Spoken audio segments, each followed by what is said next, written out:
Ya, selamat pagi, Ibu. Wah, kelihatannya segar sekali. Berarti sudah siap dong berbagi ilmu dengan eh, anak didik kita? Ya, saya sedang membuat persiapan ini, Bu, nanti untuk pelajaran IPA di kelas, begitu, Bu. Nggak usah tegang, Bu. Saya datang ke sini bukan untuk mencari kesalahan Ibu, tapi mau jadi partner Ibu. Terima kasih, Ibu. Bagaimana Ibu praktik baik Ibu nanti di kelas? Dan apakah Ibu sudah eh, menciptakan pengalaman belajar yang bermakna bagi anak didik kita? Ya, ini di sini saya menggunakan metode belajarnya itu, Bu, dengan deep learning. Jadi itu yang saya gunakan nanti, Bu, di kelas. Saya baca dari RPP-nya adalah tentang siklus air. Kalau dilihat dari capaian pembelajarannya ada. Menurut Bapak, menurut Ibu, apakah ada tujuan pembelajaran ini sudah selaras dengan operasionalnya? Ya, di sini saya menulis siswa memahami siklus air, begitu, Bu.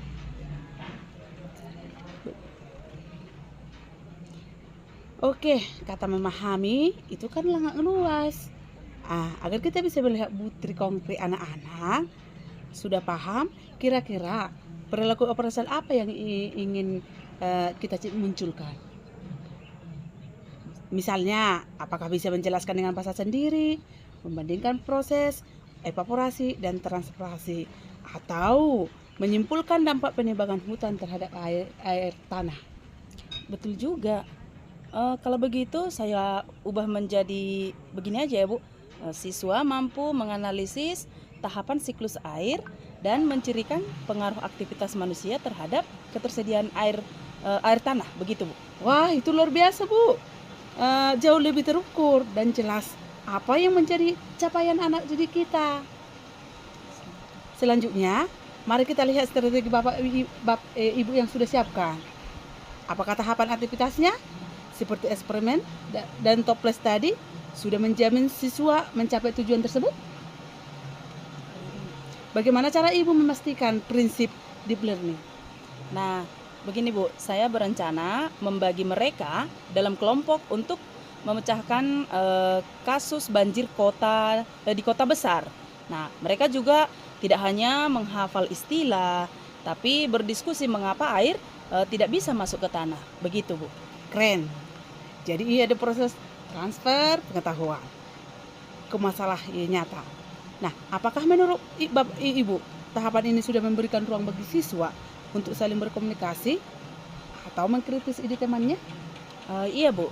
Nanti ada sesi presentasinya dan juga ada tanya jawab antar kelompok untuk menguji solusi yang mereka buat, seperti itu, Bu.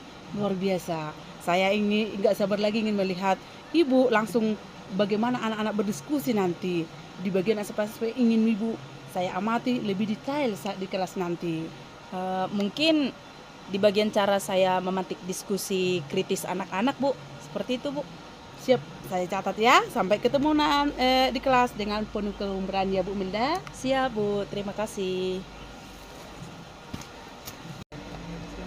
Selamat ya Bu. Sesi pembelajaran tadi sangat dinamis.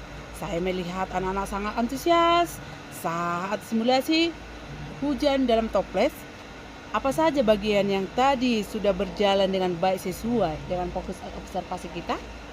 Iya, di sini, Bu. Terima kasih atas apresiasi Ibu.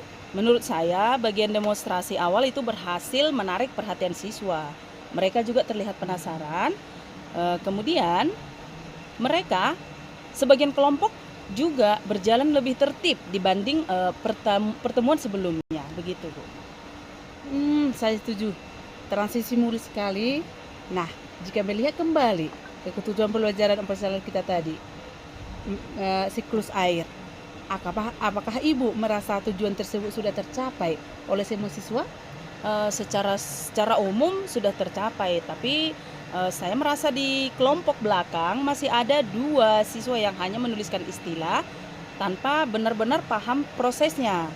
Jadi belum 100% tuntas secara mendalam. Menarik sekali observasi Ibu. Kira-kira apa yang menjadi tantangan terbesar saat tadi mencoba siswa ke level berpikir yang lebih tinggi?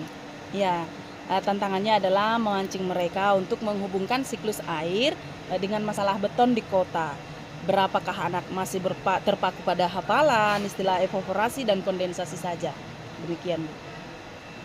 Terkait hal itu, seberapa baik pelajaran tadi mendorong siswa untuk belajar mendalam? Apakah Ibu melihat mereka mulai memahami relevansi konten ini dengan dunia nyata mereka? Saya melihat itu muncul saat diskusi kasus hutan beton. Ada siswa yang bilang, oh pantesan di depan rumah saya banjir terus karena semuanya sudah disemen. Nah, di situ saya merasa mereka sudah melihat relevansinya. Tapi jujur, keterlibatan aktifnya belum merata di semua kelompok. Oh, berdasarkan catatan observasi saya, pada menit ke-20, saat diskusi kelompok dimulai, memang terlihat 3 dan 5 kelompok didominasi oleh satu orang saja. Siswa lainnya cenderung pasif. Ini data yang menarik untuk kita perbaiki. Iya, betul sekali, Bu. Saya kesulitan membagi peran agar semua bicara. Apakah Ibu bisa membagi saran buat saya? Karena Ibu menguatkan aspek kolaborasi dan berpikir kritis dalam deep learning, saya menyarankan untuk mencoba strategi berpikir, berpasangan, berbagi. Strategi ini menjamin setiap anak punya modal untuk bicara. Bagaimana menurut Ibu? Ya, itu saya rasa ide yang bagus. Dengan berpasangan, mereka tidak akan merasa terlalu tertekan untuk bicara di kelompok besar ya, Bu. Luar biasa, Bu. Jadi, untuk pertemuan berikutnya, kita akan coba terapkan Think Pair Share. Ini untuk meningkatkan keterlibatan siswa ya. Saya yakin dengan sedikit modifikasi ini, deep learning akan makin terasa di kelas. Ada lagi yang ingin didiskusikan? Saya rasa cukup, Bu. Saya jadi lebih bersemangat untuk mencoba teknik itu di materi berikutnya. Ya.